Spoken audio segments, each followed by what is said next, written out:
တွေကို PlayStation ဂိမ်းထဲကလို့လွယ်လွယ်နဲ့နိုင်ရရှိမယ်လို့မထင်ပါနဲ့။မနေ့ညက Stamford Bridge ကွင်းမှာကစားခဲ့တဲ့ Premier League ပွဲမှာ Chelsea ဟာ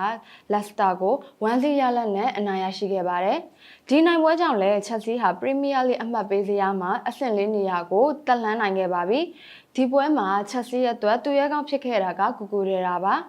ပွဲချိန်22မိနစ်မှာ Chelsea ဟာပက်နယ်တီရခဲ့ပေမဲ့ကိုပါမာကတော့သူ့ရဲ့ကစားသမားဘဝတစ်လျှောက်လုံးမှာပထမဦးဆုံးအကြိမ်အဖြစ်ဒီပက်နယ်တီကိုဂိုးအဖြစ်မပြောင်းလဲနိုင်ခဲ့ပါဘူး။အဲ့ဒီနောက်ပိုင်းမှာလည်း Chelsea တိုက်စစ်ဟာ Leicester ခံစစ်ကိုကြော်ဖြတ်ဖို့ခက်ခဲနေခဲ့ပေမဲ့ပွဲချိန်မိနစ်60မှာတော့ကူကူရဲတာကဒီပွဲရဲ့တူဦးတီသောအနိုင်ဂိုးကိုသွင်းပေးခဲ့ပါတယ်။ပွဲပြီးအင်တာဗျူးမှာနီးပြအန်ဇိုမာရက်စကာကပရိသတ်တွေနားလည်တင်တာကဒီပွဲကလွယ်ကူတဲ့နိုင်ပွဲတစ်ပွဲမဟုတ်ခဲ့ပါဘူး။ဘောလုံးပွဲတွေကို PlayStation ဂိမ်းထဲကိုလွယ်လွယ်နဲ့အနိုင်ရရှိမယ်လို့မထင်ပါနဲ့။ပွဲတိုင်းကခက်ခဲပါတယ်။ဒီနေ့ပွဲမှာကျွန်တော်ကစားသမားတွေရဲ့အားထုတ်မှုအတွက်အရန်ကိုကျဉ်းနှံ့မိပါတယ်ဆိုပြီးတော့ဖွင့်ရခဲ့ပါတယ်။မာရက်စကာဘလိုပဲပြော Chelsea ရဲ့ခြေစွမ်းကအားရစရာမကောင်းတာတော့အမှန်ပဲနော်။အသင်းမှာ Bruno လိုကစားသမားတွေအများကြီးရှိဖို့လိုအပ်ပါတယ်။ Manchester United ရဲ့နီးပြဖြစ်တဲ့ Ruben Amorim ကအသင်းကောင်းဆောင် Bruno Fernandes ဟာ United အတွက်မရှိမဖြစ်ကစားသမားတစ်ယောက်ဖြစ်ပြီးအသင်းသားတွေအနေနဲ့သူ့ကိုကြည့်ပြီးနမူနာယူသင့်တယ်လို့တိုက်တွန်းခဲ့ပါတယ်။မနေ့ည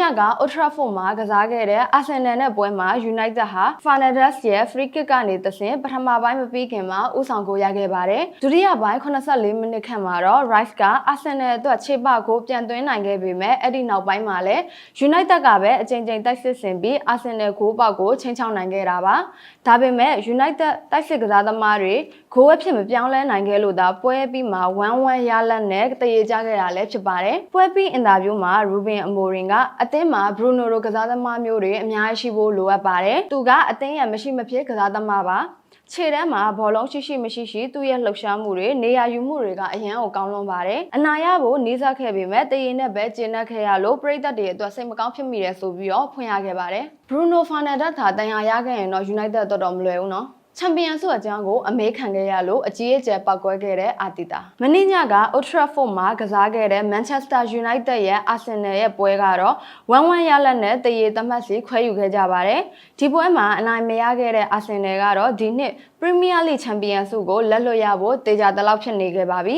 Premier League ပွဲစဉ်28အပြီးမှာတော့ Arsenal ကရမှတ်55မှတ်နဲ့အဆင့်2နေရာမှာရပ်တည်နေပါတယ်။ရမှတ်80နဲ့အမှတ်ပေးတရားထိပ်ဆုံးမှာဦးဆောင်နေတဲ့ Liverpool ဟာ Arsenal ထက်တပွဲပိုကစားထားပေမဲ့အမှတ်ကွာဟချက်15မှတ်အထိအသာရထားတာကြောင့် Arsenal ရဲ့ချန်ပီယံအိမ်မက်တွေကအဆုံးသတ်လို့နေပါဖြစ်နေပါပြီ။ United ရဲ့ Arsenal ပွဲပြီးမှာ Sky Sport ရဲ့အားကစားသတင်းထောက်ဖြစ်တဲ့ Patrick Davidson က Arsenal နီးပြအာတီတာကိုဓာတ်ရိုက်ရုပ်သံထုတ်လွှင့်မှုအတွက်အင်တာဗျူးမေးခဲ့ပါတယ်။ Patrick ကဇန်နဝါရီမှာတိုက်စစ်မှုမခေါ်ခဲ့လို့ရုန်းကန်နေရလားဆိုပြီးတော့မေးခဲ့တာကိုအာတီတာကမဟုတ်ဘူးဘာမှမဆိုင်ဘူးလို့ပြောပြီးအင်တာဗျူးကိုအဆုံးသတ်ဖို့ကြိုးစားခဲ့ပါတယ်။အဲ့ဒီအချိန်မှာ Patrick က15မှတ်တောင်ကွာသွားပြီနော်ချန်ပီယံဆုအတွက်ဘယ်လိုသဘောရလဲဆိုပြီးတော့မေးမြန်းခဲ့တဲ့အချိန်မှာတော့အာတီတာကဒေါသတကြီးနဲ့ Patrick ရဲ့လက်ကိုပုတ်ချပြီးတော့ထွက်သွားခဲ့တယ်လို့သိရပါတယ်။ live လေးတုံးကြီးမှာအာတီတာကလည်းရုပ်ပေါက်လိုက်တာနော်